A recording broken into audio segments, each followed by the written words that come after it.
Je sens le froid du métal, la pince qui fouille dans ma chair et qui retire les balles ou les fragments de celles qui ont explosé.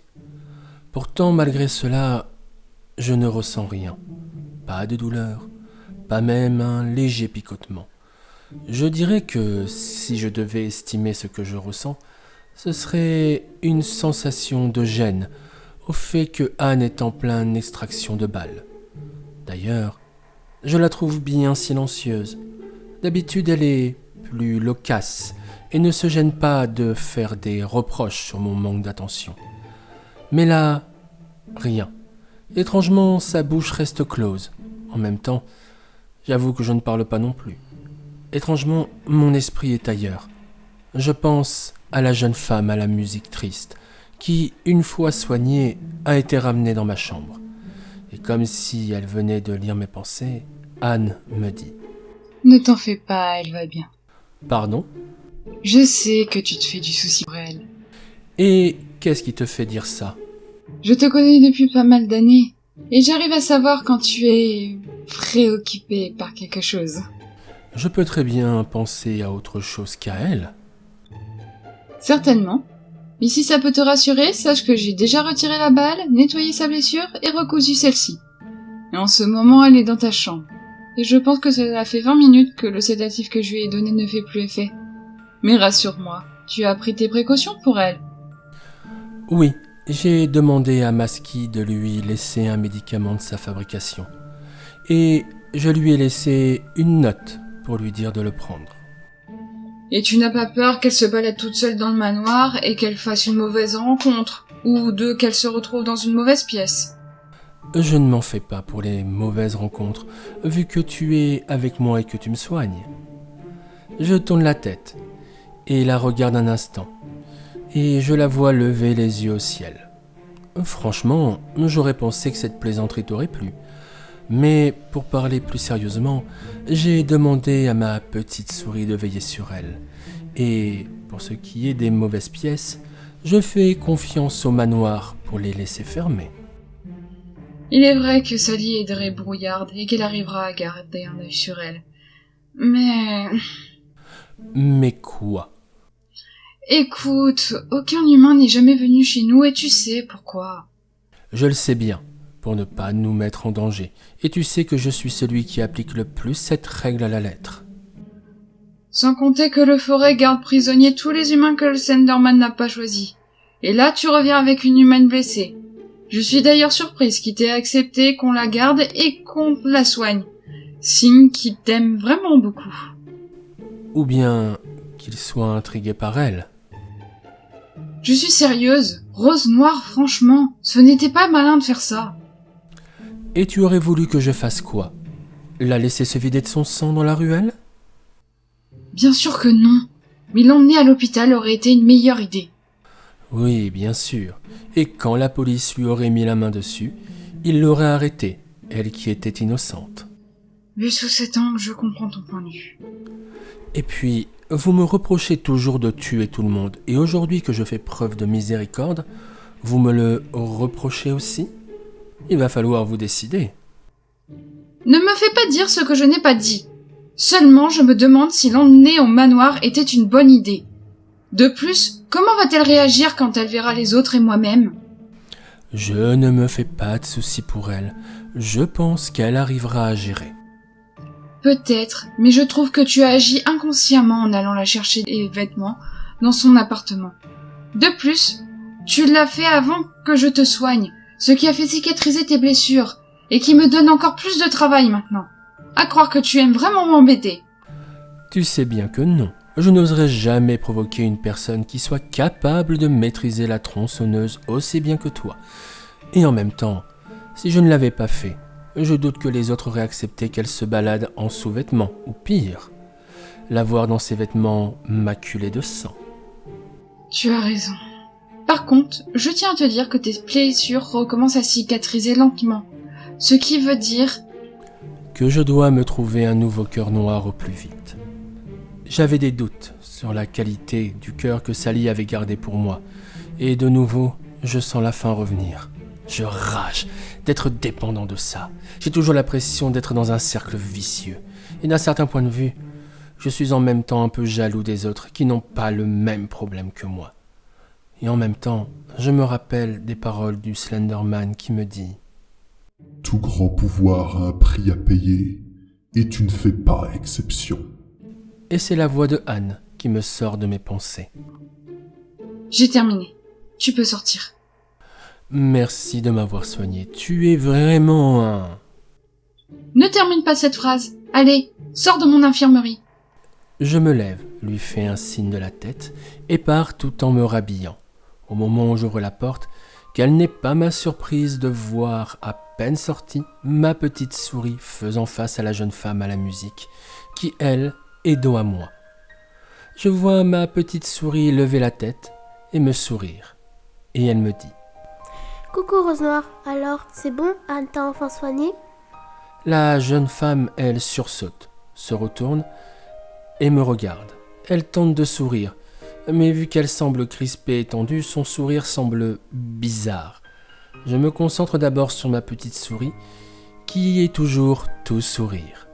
Je te remercie, Sally, d'avoir veillé sur elle en mon absence. Pas de souci, Rose, c'est un plaisir de rendre service. Et ça fait plaisir de savoir que l'on peut compter sur toi. Bon, maintenant, tu peux aller t'amuser. Tu sais quoi ? Va embêter Toby. Et s'il se plaint, tu lui diras que je t'ai donné l'autorisation. Oui. Elle court et passe à travers un mur. Je souris en la voyant disparaître ainsi. Je me relève et mon sourire disparaît. Mon regard se porte maintenant sur elle. Elle tourne la tête pour que ses yeux évitent les miens. Je suis amusé par ce qu'elle fait. Et alors que j'allais dire quelque chose, elle me prend de vitesse. Je voudrais vous remercier de m'avoir sauvé, car vous n'étiez pas obligé de le faire. C'est exact, mais je me sentais redevable. De plus, vous avez pris cette balle par ma faute. Et pour ta blessure, ce n'est pas vraiment moi qui t'ai soigné. Ça, tu le dois à Anne. Anne ? Vous voulez dire la personne qui se trouve derrière cette porte ? Oui, mais attends un peu avant de la rencontrer. J'ai peur que tu ne sois pas prête pour ça. Je commence à avancer et lui fais signe de me suivre. Nous marchons un moment pour revenir sur nos pas, pour arriver aux escaliers qui mènent au rez-de-chaussée. Je la regarde, et depuis qu'elle est à côté de moi, elle n'a pas dit un mot. Pourtant, étrangement, je peux sentir comme une espèce de question qui lui brûle les lèvres. Je tourne ma tête, je la regarde et lui dis « Tu as envie de me dire quelque chose ?» Pardon ? Je te demande si tu veux me dire quelque chose. Je trouve toujours agaçant ces moments de silence qu'elle a avant de prendre son courage à deux mains pour me parler. Mais d'un autre côté, je la comprends. Je ne fais pas partie du commun des mortels. Il est donc difficile de savoir comment je peux réagir. Mais elle finit par se lancer. Que va-t-il arriver de moi ? Pardon ? Je veux dire, c'est quoi la suite pour moi ? Tu imagines quoi ? Que je me suis amusé à demander de te soigner pour ensuite me débarrasser de toi personnellement ? J'avoue que ça m'a traversé l'esprit pendant quelques secondes, mais il est vrai que je me demande, vous allez faire quoi de moi ? Ça ne dépend pas de moi. Ce sera au Slenderman de prendre cette décision. Attendez, Slenderman ? Le Slenderman ? Il existe vraiment ? Tu sembles surprise. Évidemment qu'il existe. Je te pensais moins terre à terre, surtout depuis notre rencontre. Et quelles sont les options ? Eh bien, soit il te laisse repartir, soit tu devras rester avec nous. Et si je ne souhaite pas rester et que je m'enfuis ? Eh bien, tu le pourrais, mais tu ne survivrais pas longtemps. Pourquoi ? Vous me pourchasserez ? Pas besoin. Vois-tu, il y a une forêt qui entoure le manoir. C'est par là que l'on passe de notre cachette au monde réel. Seuls nous savons où se trouve le portail. Certes, des curieux ont déjà réussi à l'emprunter par je ne sais quel miracle, mais cette forêt est notre plus grande protection. Vois-tu, si tu y pénétrais, premièrement tu ne pourrais plus revenir au manoir, et tu ne pourrais plus en ressortir, si bien que tu mourrais de faim et de soif, à moins que ce soit la folie qui t'emporte. Tu disparaîtrais jusqu'au jour où l'un de nous retrouverait ton squelette. Entre nous, nous l'appelons la forêt infinie. Je pense que je n'ai pas besoin de t'expliquer pourquoi. Non, pas besoin. Et de toute façon, tu n'as rien à craindre. Si le Slenderman disait que tu devais rester, aucun mal ne te serait fait. Sauf, bien sûr, si c'est toi qui le demandes. Je lui fais un clin d'œil en lui disant cette phrase. Elle se met à rougir et baisse légèrement la tête. Inconsciemment, je souris en voyant sa réaction. Pendant un moment, nos regards se croisent. Et très vite, je reprends mon sérieux et lui dis calmement. Je sais que ça paraît un peu extrême comme solution, mais c'est le meilleur moyen de nous protéger. De vous protéger? Mais de qui?